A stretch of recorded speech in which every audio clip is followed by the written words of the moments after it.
Deh, mungkin petang esok korang nak masuk live esok. Okey, mari belakang dah tu. Jadi esok kita buat live ni kita nak letak nama seekor-seekor ni. Jadi korang kalau nak rasa nak letak nama dekat seekor-seekor ni masuk live esok. Deh. Esok petang lah. Deh. Tu dah. Ni nama ke apa? Itu nama Jaat. Jaat. Sini tidak tadi aku tu. Main-main. Udin mari dah. Ni Udin. Udin. Mana? Udin. Kat mana? Udin tak mari lagi.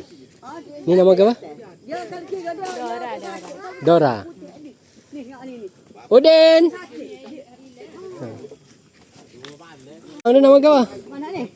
Ni kita panggilnya Motih panggil ni. Motih. Gemuh dah sikit. Oh sakit dia. Sakit motih ni. Ni Dora. Ni Syak. Syak. Jaat. Mana? Tina. Ada nama Ada dia. dia bos beranak. Nama Udik ni. Baru segar ni, baru jalan berjalan. Dah ada mesej. Mau rosak ya? Ngandung tu. Mana ada? Tu. Mana bitik dia?